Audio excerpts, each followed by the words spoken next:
Go. Since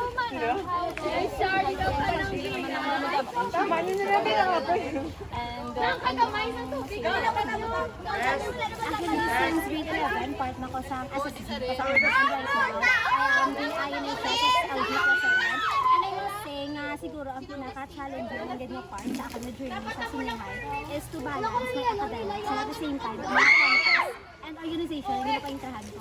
Pero I do believe man na may mga bagay na hindi challenging kung gusto mo, ginagawa mo, and kung loud mo ang mga bagay na gina-face mo.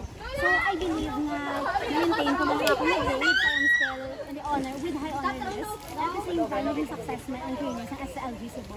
So I can say na na-enjoy ko man ang journey ko, despite full of hardship siya. And very successful, and mag-graduate ako. Kaya napilit ko nga lang.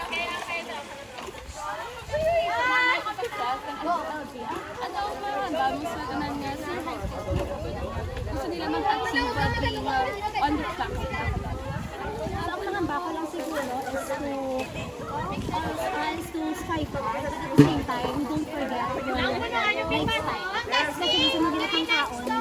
So, kung paano ka mo pala whole well-being. So, hindi na i-push nyo lang sa akin na ano ko lang ako kayo. Wala, need ko magpapakay, need ko na yung siguro i-remind yung fact na I need to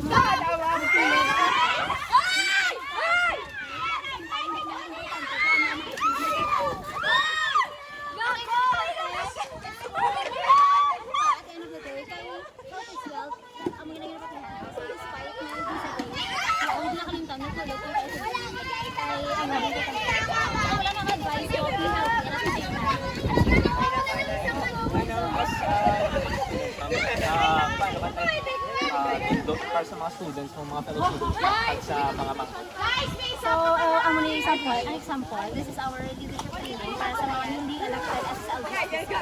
So, nagkuha man kami sa mga speakers, nagkuha man kami sa mga talk sa ila, but at the same time, kami ng mga facilitators na outgoing na, and wala na sa position. Kami man ang the critics sila, kumbaga, in a way that we teach them kung paano maging leader, and para ma-maintain man naman ang legacy ng nabilin sa SLG Subong na ipasa sa next generation. So, para hindi madula, wala ang quality nga leadership pero sa Iloilo National High School. Thank you so much. Thank you so much na Thank you.